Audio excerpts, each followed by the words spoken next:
नमस्कार, मैं राकेश प्रभात। मित्रों, वैसे आज तक सबसे महत्वपूर्ण बात यह था कि भारत के सर्वोच्च न्यायालय ने जब उत्तर प्रदेश सरकार को कांवड़ यात्रा रोकने का आदेश पारित किया था, तो वो फेस सेविंग के लिए कि भाई लोग ये ना कहें कि अब अदालतें भी हमारी कट्टर हो गए हैं और धर्म को देख करके फैसला देती हैं, दुनिया डरती है तो अब अदालत भी डरने लगी। उन्होंने केरल को भी एक एडवाइजरी जारी किया कि भाई आप भी बकरीद में सोशल डिस्टेंसिंग और कोरोना रूल्स का पालन करें।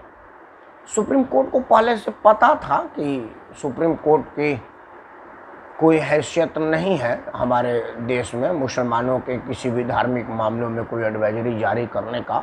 हुआ यही, लेकिन मज़े की बात यह है कि वहाँ पर किसी मुसलमान ने इसका विरोध नहीं किया। केरल के मुख्यमंत्री, जो कि मुसलमान नहीं है, उन्होंने सुप्रीम कोर्ट को बोला कि भाई तेरी औकात क्या है, जहाँ तक वोट का मामला होता है हम अदालत किसी को कुछ नहीं मानते। और उन्होंने ईद के लिए छूट दे दी। बोला ईद मनाओ, बकरे काटो, मुर्गे काटो, सड़क पे खून बहवाओ और कोरोना फैलाओ, उससे कोई फ़र्क नहीं पड़ता। हाँ, कोई हिंदू धर्म का मामला होता तो हम वहाँ पर रोक लगा देते तुम्हारे कहने से पहले। संस्कार में फ़र्क है, सोच में फ़र्क है, परवरिश में फ़र्क है। एक केरल सरकार ने सुप्रीम कोर्ट के एडवाइजरी या आदेश को धत्ता बता दिया मुसलमान वोट के लिए। मुसलमान नहीं है, केरल का मुख्यमंत्री हिंदू है, लेकिन वहीं पूजनीय योगी आदित्यनाथ जी की सरकार आज सोमवार को सुप्रीम कोर्ट में बताना था कि वो कांवड़ यात्रा पर क्या सोच रही है। उन्होंने शुक्रवार को ही कह दिया था कि सोमवार तक क्या इंतजार करना, हम कानून प्रिय लोग हैं, हम हिंदू धर्म के लोगों को मना लेंगे, कोरोना का वास्ता दे करके हमारा हिंदू समाज स्वयं आपकी बात मान जाएगा। हमें नहीं चाहिए कांवड़ यात्रा अगर कोरोना का कहीं कोई प्रोटोकॉल टूट रहा है तो। ये है कल्चर में फ़र्क। खैर, आज मैं संस्कार पर बात नहीं कर रहा, दुनिया जानती है कि क्या होता है, खौफ क्या है, संस्कार क्या है, तरीका क्या है।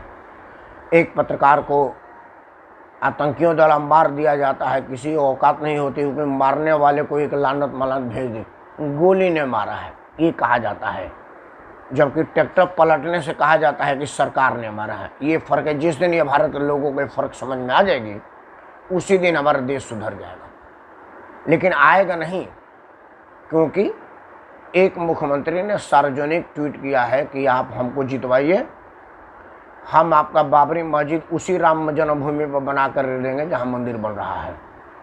वो कह सकता है क्योंकि उसको पता है कि हिंदू लोग इस बात को कहेंगे कि वाह बहुत बढ़िया हमारा मुख्यमंत्री, और वही वोट देंगे। मुसलमान वोट नहीं देगा। लिख कर ले लीजिए कि जिस पार्टी ने अनाउंस किया उसको मुसलमान वोट उत्तर प्रदेश में नहीं देगा, लेकिन हिंदू वोट देगा। और हो सकता है वो मुकाबले में रहे, हालांकि जीत तो योगी जी की पक्की है, लेकिन हो सकता है वो मुकाबले में रहे और कुछ वोट पा जावे। ये हमारा भारत में संभव है। जबकि अगर कोई भारत का हिंदू मुसलमान के विरुद्ध बोल जाए तो चीन, इराक, अफगानिस्तान, पाकिस्तान हर जगह से फतवा लेने लगता है। बांग्लादेश में रैली होने लगती है कि उसका सर कलम करो। लेकिन हमारे देश में हिंदू ये कह सकता है कि हम कांवड़ यात्रा पर तो रोक लगाएंगे लेकिन ईद पर नहीं लगाएंगे। खैर, आज मुद्दा ये नहीं था। आज मुद्दा था इंडियन टेलीग्राफिक एक्ट 1885 के सेक्शन 5(2) का। मतलब 1885 में, जब 1860 में आईपीसी इंडियन पेनल कोड अंग्रेज़ों ने इंट्रोड्यूस किया भारत में, उसके बाद वो समय समय पर जैसे राष्ट्रद्रोह का एक उन्होंने 1817 में लगाया, फिर 1885 में जिस वक्त मतलब आप सर एच ह्यूम के नेतृत्व में कांग्रेस का स्थापना हो रहा था और एक तरफ आईपीसी में एक धारा जोड़ी जा रही थी, इंडियन टेलीग्राफिक एक्ट 1885 5(2). ये मतलब एक्ट की डेफिनेशन है, कोई आदमी गूगल पर डालेगा तो उसको आ जाएगा। वो ये डाले, हाँ, पांडे जी को नमस्कार और आदरणीय प्रेमनाथ द्विवेदी जी को सादर प्रणाम। अगर आप डालेंगे इंडियन टेलीग्राफिक एक्ट 1885 तो सेक्शन 5(2) अपने आप आ जाएगा, उसमें डिफिनेशन लिखा है। मैं डिफिनेशन पर नहीं जा रहा हूँ, मैं एक आश्चर्यजनक बात आपके सामने रख रहा हूं। मैं जानता हूं कि मैं जो बात कहने जा रहा हूं वो कानूनन रूप से गलत है, क्योंकि हमारे संविधान में इस बात का प्रोविजन नहीं है जो मैं कहने जा रहा हूं। और मैं न्याय का विद्यार्थी हूं, कानून का जानकार हूं, तो मैं कानून के विरुद्ध कैसे बोलूं। इसीलिए एक स्वतंत्र विचारक न विचारक रहा। पहले आते हैं इंडियन टेलीग्राफी एक्ट 1885 5C है क्या। मित्रों, उस वक्त मोबाइल नहीं था ना, जो मोबाइल जुड़ा जाता, टेलीफोन ही था कि आप टेलीफोन पर अगर कहीं से बात किसी के द्वारा करते हैं तो वो बीच में कोई नहीं सुन सकता, लेकिन सरकार चाहे तो सुन सकती है। असल में क्या था कि अंग्रेजों ने इस कानून को बनाया था तो उनको ये लग रहा था कि भाई कोई हमारा क्रांतिवीर, देश के क्रांतिकारी एक दूसरे से कोई टेलीफोन से, तार से या कोई संचार माध्यम से कोई मैसेज कम्युनिकेट कर रहे हैं क्या, तो हमको बीच में सुनना चाहिए ताकि उनको हमारे देश विरोधी, हमारे देश के जो नौजवान हैं जो उनके लिए उनके विरोधी हैं, उनके बातों की जानकारी हो सके और हम वहाँ पर ज़रूरी बंदोबस्त कर सकें, उनसे निपट सकें। इसलिए सरकार चाहे तो सुने, आप नहीं सुन सकते थे। ये था, मतलब मैं अगर आपका टेलीफोन टेप करते पकड़ा जाऊँ तो मुझे जेल है। सरकार चाहे तो करेगी, मतलब पुलिस लिख के देती है, डीसीपी स्तर का आदमी का ऊपर का अफसर लिख करके देता है टेलीफोन कंपनी को। जैसे अब तो मोबाइल कंपनी होगी तो भाई एयरटेल वाले को लिख के देगा कि मुझे राकेश परमार, प्रेमनाथ द्विवेदी, संजय पांडे का नंबर टेप चाहिए। वो मोबाइल कंपनी वाला वो सारी बातें रिकॉर्डिंग करके उनको दे देगा एक CD में, पेन ड्राइव में, मेल में, कि सुनिए। पुलिस उसको देखेगी। अमूमन वैसे आप एक बात जान लीजिए कि टेप बेशक ना हो रहा, पर सर्विलांस के लिए रेंडमी पुलिस किसी का भी फ़ोन, एक बार में हम उम्मीद करते हैं कि हज़ारों लाखों लोगों का फ़ोन सुना जाता है, टेप नहीं किया जाता। हालांकि अब जब से प्राइवेट कंपनी आई है उन्होंने सब कॉल डिटेल डाटा टेप करना चालू किया है, लेकिन वो देते किसी को नहीं है, देंगे पुलिस के कहने से ही। वैसे तो अब इसका कोई मतलब ही नहीं रह गया। तो अब तो मोबाइल में ऐसा सॉफ्टवेयर कि मैं आपसे बात कर रहा हूँ, ये ऑटोमेटिकली मेरे मोबाइल पर रिकॉर्ड भी हो रहा है, आपके लाइव पर भी जा रहा है, यूट्यूब पर भी जा रहा है, इंस्टाग्राम पर भी। ये जो मैं आपसे बात कर रहा हूँ 4-5 जगह जा रहा है और मेरे 2 चैनलों पर भी जा रहा है। और उनमें से उनको कोई फुटेज चाहिए होता है तो वो उसका इस्तेमाल भी कर लेते हैं तुरंत। जैसे कई बार मैं अपने मन से निर्णय लेता हूँ, कई बार समाचार वाले कहते हैं कि परमार जी इस विषय पर बोलिएगा। कहा हाँ, श्री विनय कुमार सिंह जी को नमस्कार। कमाल है सिंह साहब, छा गए। ये तो आपका आशीर्वाद है, ये तो विनय भाई का आशीर्वाद है, वरना हमारी कहाँ औकात। आप एक मेरा भी इंटरव्यू ले लिए, ये तो मेरा सौभाग्य होगा विनय कुमार जी कि आप हमारा मतलब मेरे यूट्यूब चैनल पर। मतलब आपने तो गदगद कर देने वाली बात कही जी। कहिए तो मैं लाइव बंद करूं और आपका साक्षात्कार करूं या इसी में आपको जोड़ूं, बताइए ना, मेरे लिए सौभाग्य होगा।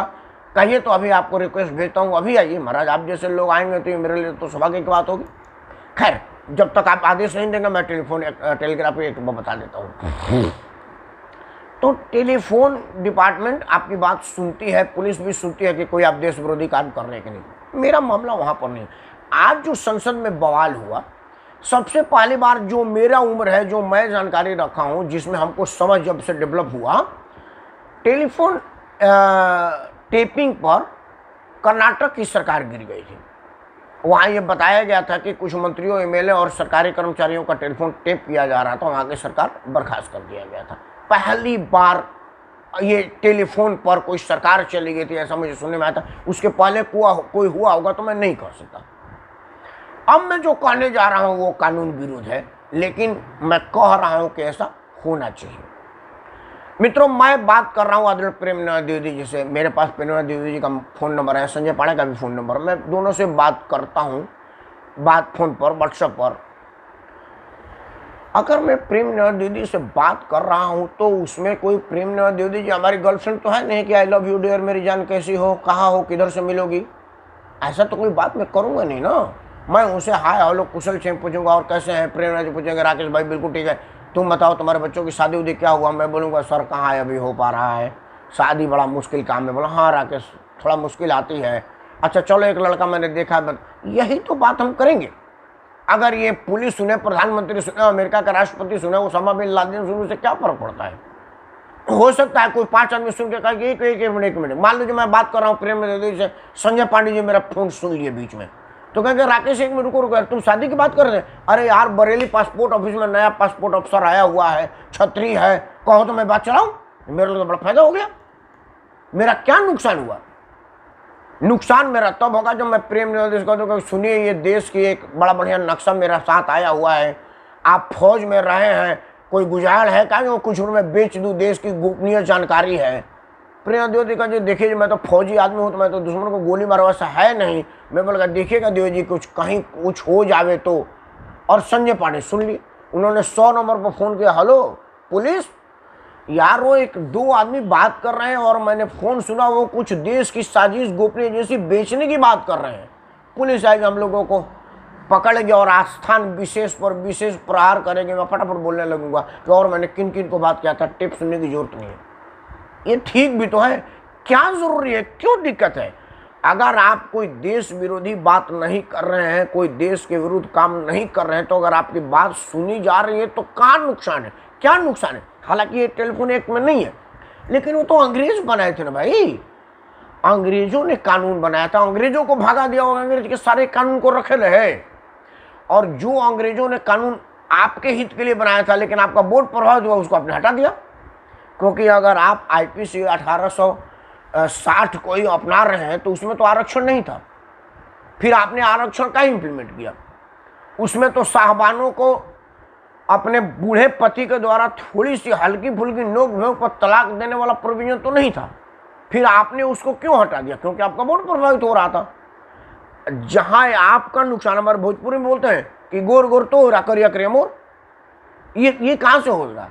हिंदी में कहावत है ना कि मतलब मीठा मीठा गप और थू थू, कड़वा कड़वा थू थू।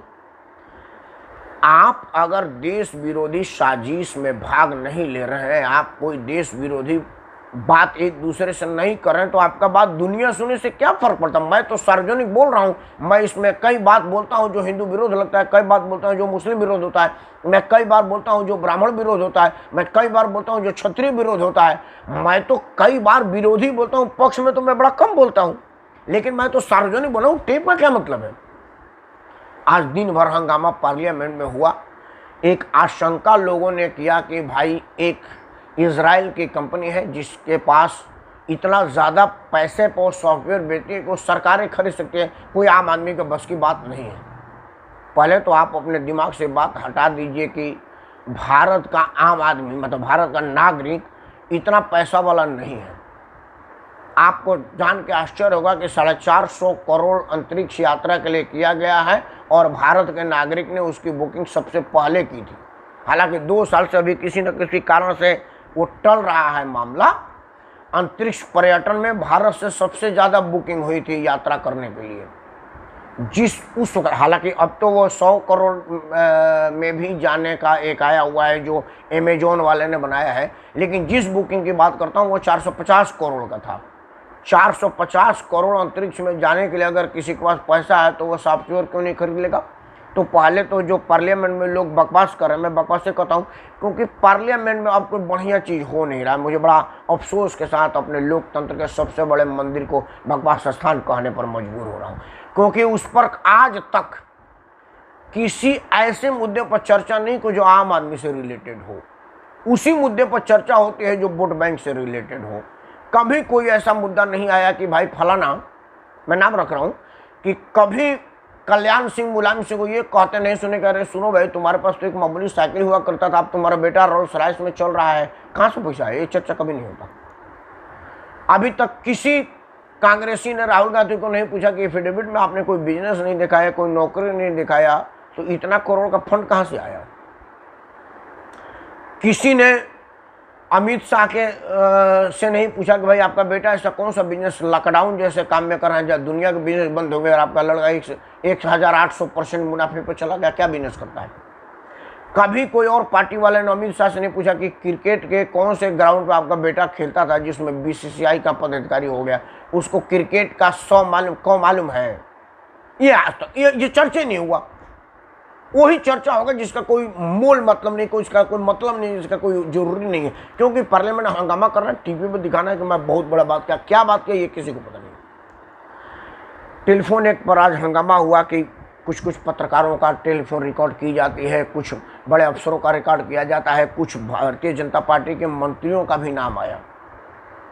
मैं तो हाथ जोड़ करके पूरा जनमानस से मांग कर रहा हूँ कि जनमानस चुनाव का मुद्दा बनावे कि हर आदमी का टेलीफोन टेप हो, हर आदमी का, और इसके लिए चाहे 10, 20, 50 हज़ार लोगों को बढ़ाना पड़े, हर आदमी का फोन सुना जाए कि आखिर प्रेमनाथ द्विवेदी और संजय पांडे आपस में क्या बात कर रहे हैं, क्या ये देश बेचने की बात कर रहे हैं? बंद कर रहे हैं तो जल्दी से बिहाइंड द बार करिए, और अगर वो सामान्य चर्चा है तो मत करिए, हमें क्या मतलब है, रोज बात कर रहे हैं। अगर कोई पत्रकार देश बेचने की बात नहीं कर रहा है, क्योंकि मुझे तो नहीं लगता कि अगर कोई सरकार या पुलिस या जांच एजेंसी अगर कोई टेलीफोन टेप की है और मान लीजिए कि आज तक वाला करे कि सबसे पहले ब्रेकिंग आपके पास नवजोत सिद्धू अध्यक्ष बने, अगर ये बात मान लो कोई फोन कर, हेलो कांग्रेस मुख्यालय से बोल रहे हैं, एक टिप दे रहा हूँ चला दो, नवजोत सिद्धू का फाइनल हो गया अध्यक्ष, सबसे पहले अपने चैनल पर चलाओ। क्योंकि समाचार वाले लोग ऐसे जगहों वाले लोगों को पटा कर रखते हैं, मना कर रखते हैं, बतिया कर रखते हैं, व्यवहार में रखते हैं। यार जरा मेरे को सबसे पहले मेरे को बता देना कि मोदी जी मंत्रिमंडल में किसका नाम ले रहे हैं। अब वो फोन आएगा, हेलो सुनो राकेश परमार का नाम जानते हो, बलिया वाला जो नहीं 10 बजे आके बकवास करता है, हाँ जो कि विचार कर रहे हैं उसके ऊपर ब्रेकिंग न्यूज। तो मेरे ख्याल से अगर ये टेप होगा तो पुलिस एबीपी को नहीं बताएगी कि तू भी एक ब्रेकिंग ले ले, मैंने अभी टेप लिया था, नहीं। लेकिन मुझे बड़ा अफसोस के साथ कहना पड़ता है कि कल ही मैंने न्यूज़ चैनल और न्यूज़ पोर्टलों के टूल किट पर बात किया था कि एक मेरे ही जैसा प्रचलित न्यूज़ चैनल है, मेरे इतना भी सब्सक्राइबर और दर्शक उसके पास नहीं है, और उसको 155 करोड़ रुपए विदेश से ऐड मिला है। मेरे को कोई थैंक्स नहीं कहता, हाँ लाइक पर कोई धन्यवाद वगैरह बोल दे, लाइक का बटन दबा दे, लेकिन कोई लिख करके धन्यवाद नहीं करता। उसके 155 करोड़ दे दिया। और कैसे कैसे को दिया, एक आदमी बिजली बनाता है उसको 2 करोड़ रुपए के करीब करीब दे दिया। एक आदमी जिसका एक सूत्रीय कार्यक्रम है कि कहाँ देश विरोधी काम हो वहीं वो आकर खड़ा होता है, उसका नाम 9 लाख का है, उस आदमी को 35-40 लाख रुपया दे दिया। किस बात का दे दिया? तो मैं पाली कह रहा हूँ कि पत्रकारिता में ऐसे ऐसे लोग भी तो हैं। तो अगर ऐसे लोगों का टेलीफोन टेप करके कोई देश विरोधी साजिश की पता सरकार लगा रही है तो मैं तो समझता हूँ कि ये बहुत बढ़िया काम है। और इस पर है तो क्यों इस पर परेशानी, किस बात की परेशानी? अगर कोई संसद में बहस चल रहा है और संसद से एक संसद दूसरे संसद से बात कर रहा है, और अगर सरकार ने उनके किसी कुकृतज्ञ देश विरोधी गतिविधियों के विषय में सुन लिया, क्योंकि नेताओं एक नेता जो दूसरे नेता की बात किया जाता है ना कि देखना यार जरा बड़ा चल रहा है, क्या करूँ, पानी की टंकी से मरवा दूँ? नहीं, पानी की टंकी पुराना ऐड हो गया, जहर दिलवा दूँ? नहीं, जहर कैसे दिलाएगा यार, वो तो साला तेरे यहाँ से पानी पी गया पता चल जाएगा। तो क्या करूँ? एक काम करो, एक नया बीमारी साला कोरोना छुड़वा दे, किसी कोरोना वाले को ले जाकर मुँह पर खसवा दे, सरकार पोस्टमार्टम में कहेगी कि कोरोना से गया। अच्छा ये बात ठीक है। और अगर ये बात पता चल जाता है पुलिस को, चीफ जांच जैसी को, तो नेताजी को हेलो सुनो, हाँ बच कर आना, एक आके तरह मुँह पर खांसने वाला है। अगर आप इस तरह की बात कर रहे हैं तभी तो आपको दिक्कत है। और अगर एक नेता दूसरे नेता से बात कर रहे हैं कि यार सुनो यार किसान आंदोलन हुआ है, असल में क्या किसान का सही में समस्या है? नेता कहेगा यार वो आज समस्या तो है नहीं, क्योंकि भाजपा ने तो सब कुछ दिया यार, तो फिर क्या करें हम लोग? कुछ नहीं, किसानों को बरगलाते रहिए, भुसलाते रहिए, 2022 के चुनाव तो खींचते रहिए, कोई बात नहीं, इसमें तो ये चुनाव ही है।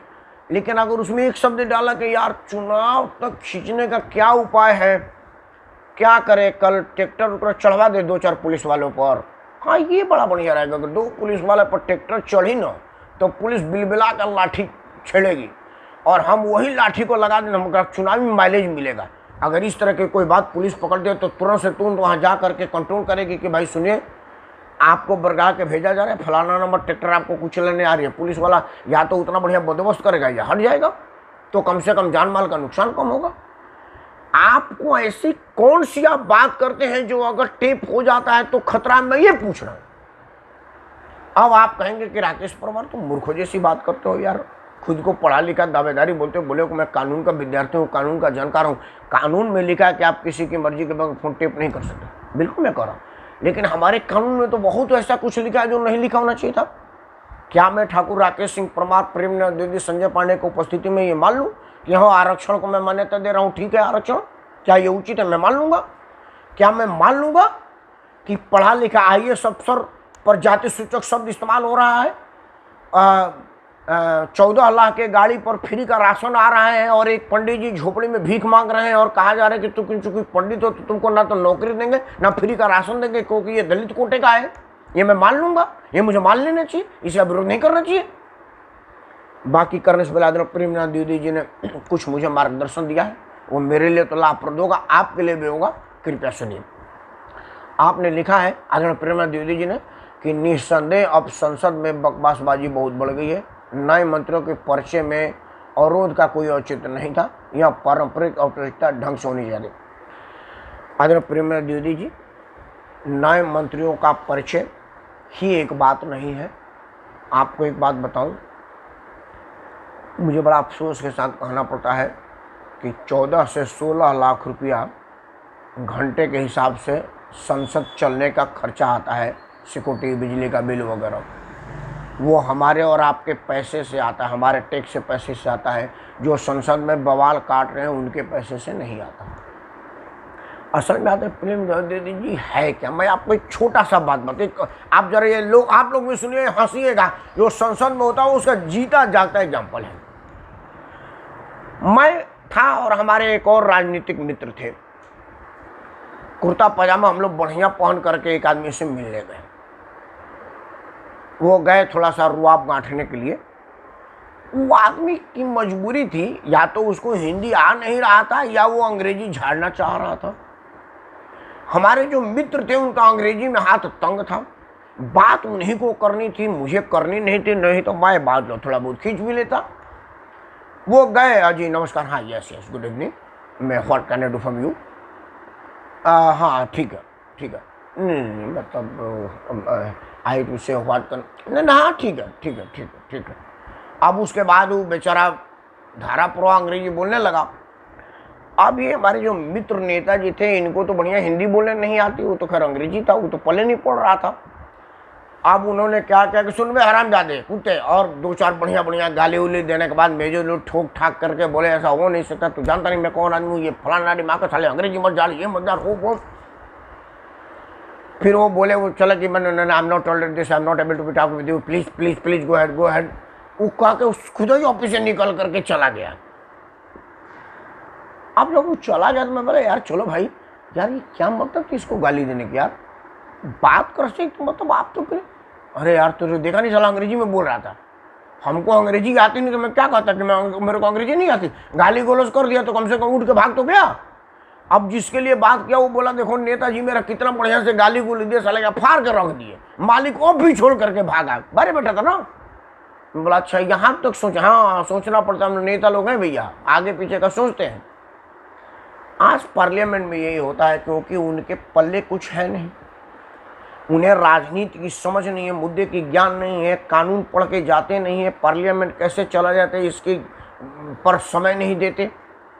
अब पार्लियामेंट में जाते हैं तो क्या करें, शोर एक ऐसा चीज है जिससे सब कुछ दब जाता है, कोई कहने का मतलब नहीं होता, क्योंकि हो करने लगेगा।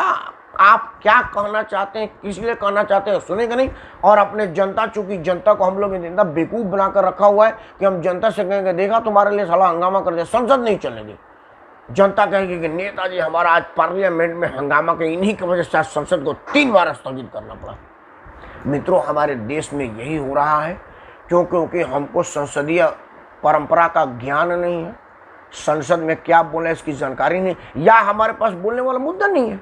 मान लीजिए किसान आंदोलन अभी एक है, किसान आंदोलन पर अगर कोई आदमी 4 लाइन बोले, सिर्फ एक बात छोड़ के कि तीनों काला कानून हटा दो, इसमें एक बार भाजपा का आदमी खड़ा होगा भाई इसमें काला क्या है बता दो, मैं दावे के साथ कहता हूं कि कांग्रेस का कोई भी प्रवक्ता इस हैसियत में नहीं है कि उस बिल में से कोई काला निकाल दे। क्यों नहीं निकालेगा? इसलिए कि इस बिल में कामा फुल स्टॉप तक भी भाजपा ने नहीं लगाए। ये वही बिल है जो शरद पवार साहब ने बनाया था कांग्रेस के रीजन में और बिल इंट्रोड्यूस किया था। अगर मान लीजिए कि उसमें से 2 लाइन हटाने के बाद बोले तो भाजपा वाले बोलेंगे जब आपका सरकार थी तो काहे नहीं हटाया, आप ही का तो लाया बिल है ये, तब इतनी सी मुहर आ जाएगी। लेकिन ये बात वो कह नहीं सकते। आज सबसे मजे की बात है कि राहुल गांधी इस बिल का विरोध कर रहे हैं। राहुल गांधी सुपर से ऊपर प्रधानमंत्री थे मनमोहन सिंह के टाइम में, आप सब भूले नहीं होंगे। जब अपराधी वाला एक्ट में मनमोहन सिंह साहब ने पास किया था और उसमें लालू यादव को पहली बार फंसना पड़ा, सत्ता छोड़ना पड़ा। देखे लालू प्रसाद यादव के हस्त्र के बाद राहुल गांधी की यारी, तो साला पूरा पार्लियामेंट अंदर चला जाएगा हमारा। तो वो बाकायदे प्रेस कॉन्फ्रेंस करके कहा था लाइबल टू इन डस्टबिन, मेरे लिए this bill is liable to in dustbin. मेरे हिसाब से तो ये कूड़े के ढेर में जाने वाला, और उन्होंने बिल फाड़ करके कूड़े के ढेर में डाल दिया। उस बिल पर हस्ताक्षर किस किस ने किया था सुन लीजिए।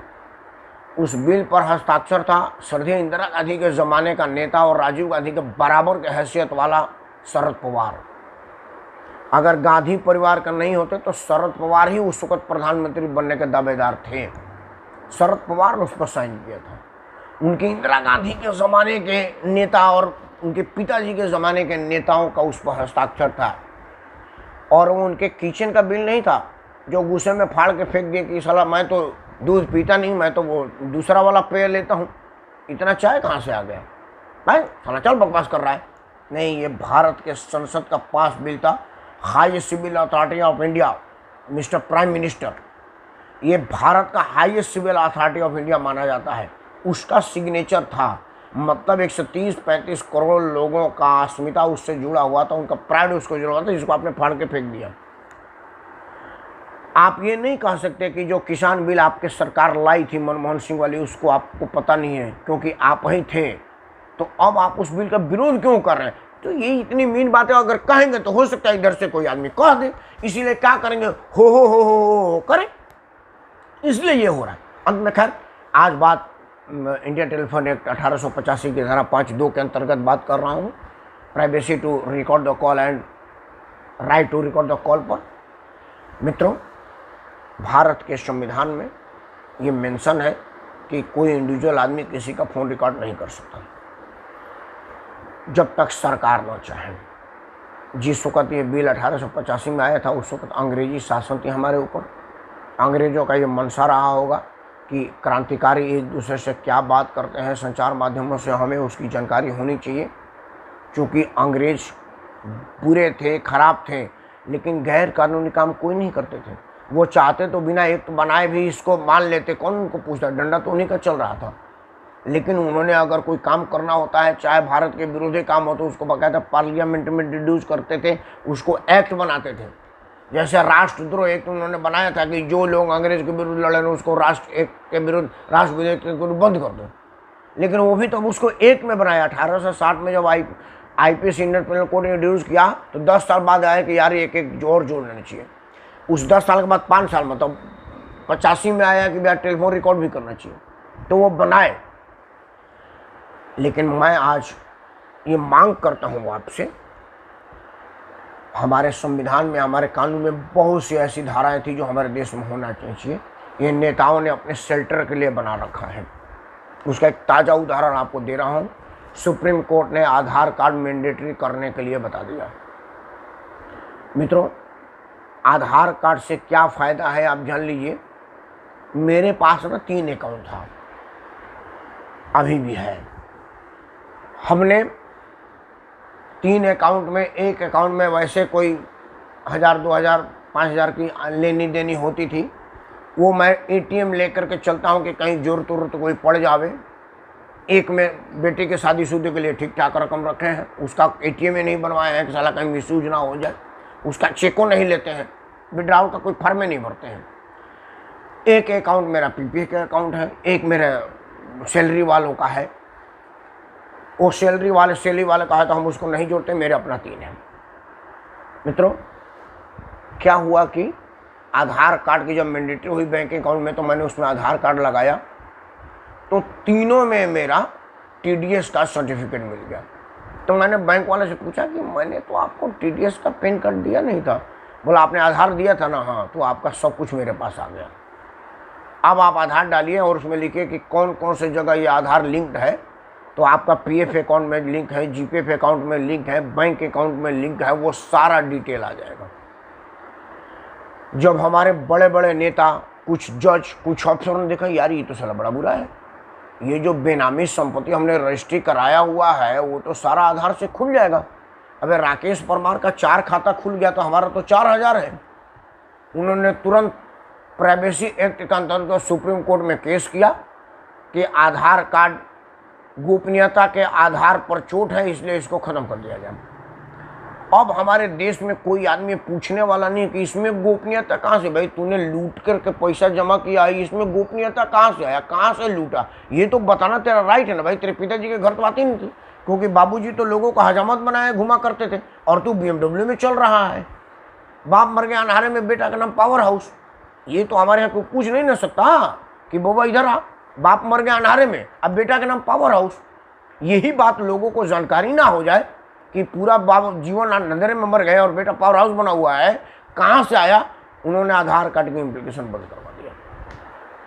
आपको एक छोटा सा आधार कार्ड का उदाहरण बता रहा हूँ।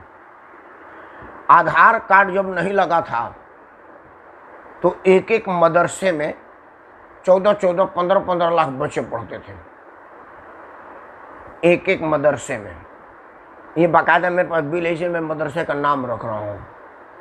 जिस दिन हुआ कि सारे बच्चों का आधार कार्ड लगा, एक एक मदरसे से 13,99,999 बच्चों का मौत हो गया या गायब हो गए, लापता हो गए। अब आप समझिए कितना बड़ा खेल था। क्यों? ये 1 लाख, 2 लाख, 3 लाख, 5 लाख, 10,000, 20,000, 30,000 बच्चे पढ़ते थे, क्योंकि मदरसों में एक बच्चे पर सरकार की तरफ से हज़ारों रुपया एड आता था प्रतिदिन या महीने के हिसाब से। वो फिगर मुझे मालूम नहीं है, इसलिए मैं वो एक्यूरेट फिगर नहीं रखूँगा। एग्जाम्पल देता हूँ कि मान लीजिए कि मदरसा में एक बच्चा पढ़ने पर 100 रुपया सरकार देती होगी कि भाई आप ये मिड डे मील वगैरह और ये किताब कुरान फुरान के लिए आप ये 100 रुपया ले लीजिए।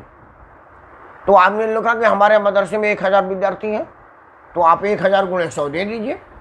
अब सरकार ने बोला कि उसको आधार कार्ड से लिंक कर दीजिए, तो अब बचुआ होगा तब ना आधार लगे, क्योंकि आधार तो फर्जी बन नहीं सकता, वो तो अंगूठा, हाथ का निशान और आँख का फोटो खींच के बनता है।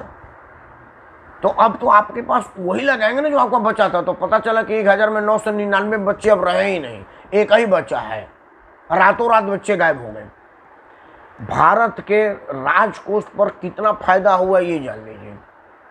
उसी तरह से बच्चों की छात्रवृत्ति, जो हिंदू स्कूल है जहाँ छात्रवृत्ति मिलती है दलित वर्ग को, पिछड़े वर्ग को, और भी कई सरकार की एडें मिलती हैं।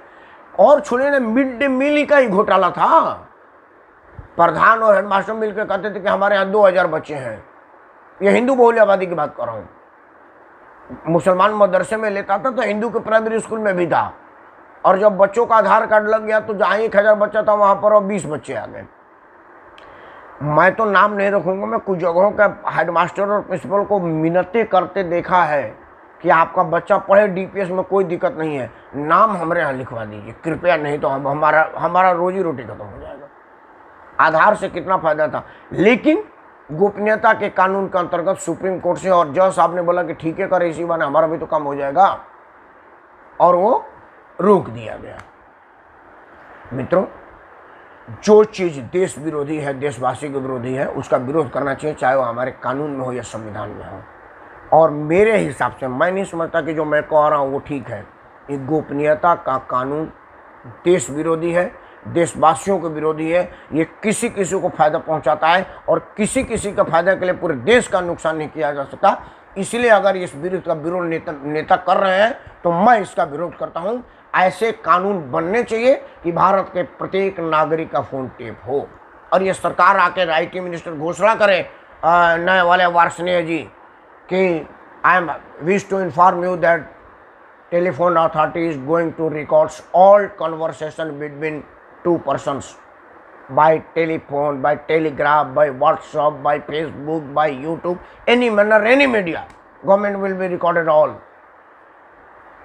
मुझे कहते हुए खुशी हो रहा है कि भारत सरकार कल से संचार के सारे माध्यम से बातचीत करने को रिकॉर्ड करने जा रही है, चाहे वो टेलीफोन पे हो, व्हाट्सएप पे हो, ट्विटर पे हो, या किसी माध्यम से हो, और सबको रिकॉर्ड किया जाएगा और रिकॉर्ड रखा जाएगा।